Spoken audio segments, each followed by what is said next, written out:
Hello and welcome, my dear friend. You know, when heaven watching you, he isn't waiting for you to fail or stumble. No, heaven has been leaning in. Angels have stood still in awe of you. Why? Because you did what so few souls ever dare to do. You chose the harder path, the path of truth, the path of love, when everything in you could have chosen something easier. And when you made that choice, heaven noticed. Think about this.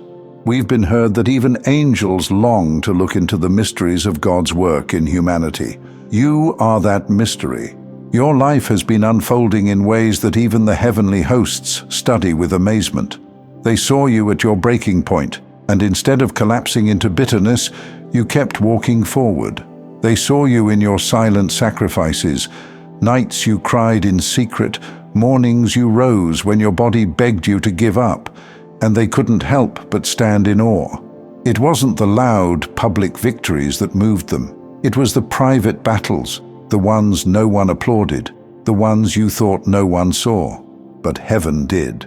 The very moments you thought were wasted, those became the moments that made heaven stop and take notice. Let me put it this way. If your life were a symphony, there are certain notes only heaven can hear. Notes so subtle, so sacred, that no audience on earth would ever notice them. But the angels hear them clearly. And when they hear those notes, the sigh you gave instead of shouting back, the kindness you chose instead of vengeance, the faith you clung to in the dark, they are struck with awe.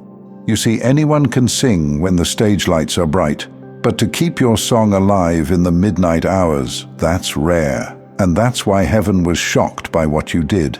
You didn't let pain harden you. You didn't let betrayal define you. You didn't let failure become your identity. You kept going, and in a world where so many give in to bitterness, your perseverance is radical. It sends ripples through eternity. This is why angels stood in awe of you, because you became the very sermon they've heard for centuries, but now lived out in flesh and blood. You became the living testimony of God's grace. You are what it looks like when someone chooses light, even when surrounded by darkness. And maybe you don't see yourself that way. Maybe you're still caught up in the ordinary details of life. The bills, the disappointments, the routines. But in the spirit, your ordinary moments have been extraordinary. Every quiet act of integrity has been echoing in heaven's halls like thunder. Think about the last time you could have retaliated, but instead released it. The last time you could have spoken words that cut, but instead you chose silence. The last time you could have compromised, but instead you held your ground. Each one of those decisions may have felt small, but heaven saw them as monumental. And here's the truth. Those choices changed you. They made you into someone even you don't fully recognize yet. Stronger, wiser, sharper, more radiant. You may not feel it all the time, but in the spirit, you are glowing. Your resilience has turned into a light so unmistakable that it unsettles even those who don't understand you. Heaven is not shocked because you're perfect. Heaven is shocked because you kept saying yes when every part of you had reasons to say no. That's what makes you rare. That's what makes you chosen. Angels are not easily impressed. They've seen wonders beyond imagination, light colliding with darkness, time bending to God's command. Yet still, they pause when they see you. Because while they've seen miracles, they've also seen humanity break under the weight of despair. They've seen people curse God when storms hit, but then they see you, still holding on, still loving, still choosing to walk in the direction of faith.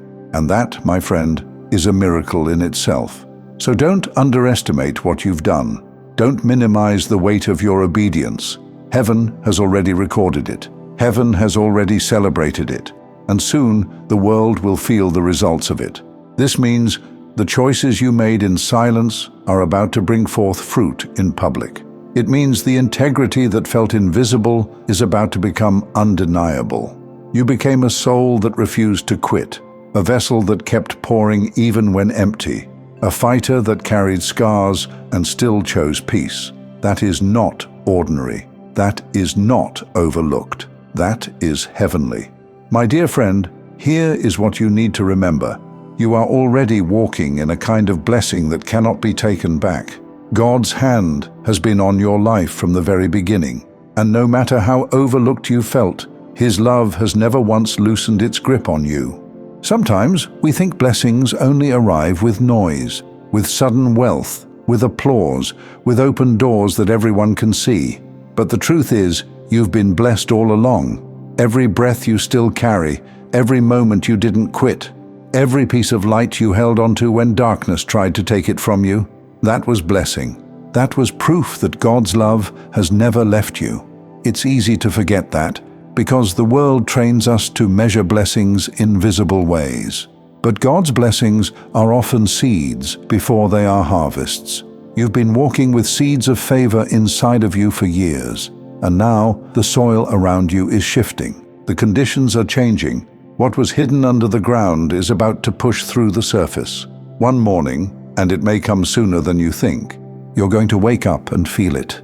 The air will be different. Not because the world suddenly decided to value you, but because Earth will finally catch up to what heaven has already known. The alignment you've carried inside is about to reflect on the outside. It won't just be in one area. That's the power of divine favor. It doesn't stay in one lane.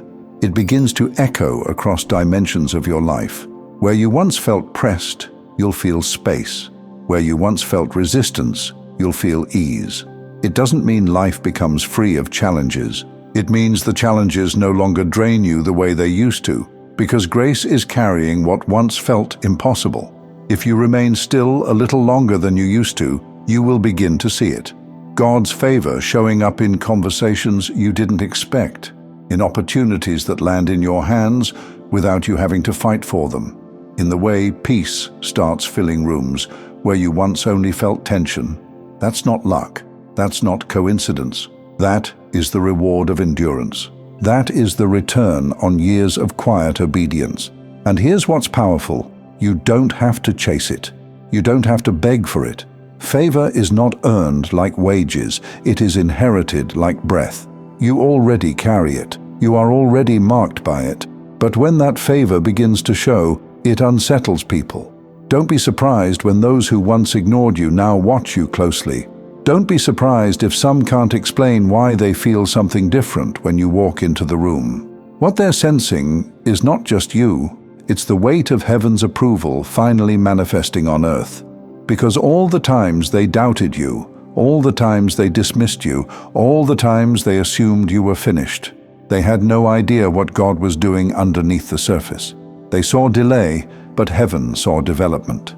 They saw quiet, but heaven saw preparation. And now they will see what heaven has always seen. My dear friend, you are not waiting for God to love you. He already does. You are not waiting for proof of His goodness. You are living proof. The blessing is not on its way as if you have to earn it. The blessing is already here, waiting for the world to catch up with what you carry. Picture it. A tree doesn't stop being a tree when winter strips its leaves. It is still alive, still rooted, still growing in unseen ways. The season doesn't change its identity. It only hides what is inevitable. In the same way, nothing you've lost has stolen your design. The roots have been deepening. The life inside you has been multiplying. And now the season is shifting, and fruit is inevitable. Someday soon you'll realize you don't have to strain so much. You'll notice that what once drained you no longer holds the same power. You'll look around and see doors opening, not because you forced them, but because they were always yours. Earth is catching up with heaven.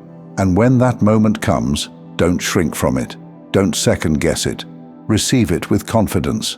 Because every tear, every prayer, every act of love that went unseen was a deposit in eternity. And eternity is not bankrupt. Heaven always pays back with interest. So remain still, hold steady, not passive, but anchored. Watch what happens when God's favor begins to move through every dimension of your life. Health, relationships, finances, peace of mind, clarity of purpose, joy that doesn't ask permission to enter your days. It all begins to align, not because you manipulated it, but because you endured until the soil was ready. And here is the final truth.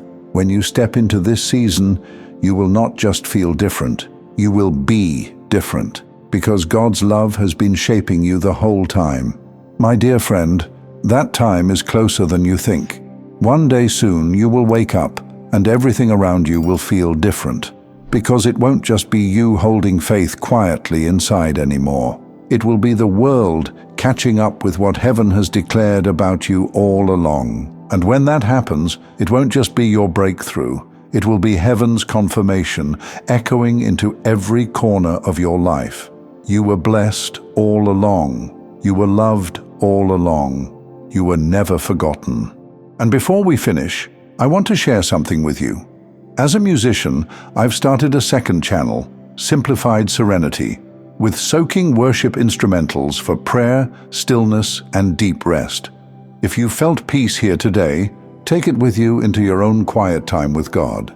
The link's in the description. I'd love to see you there.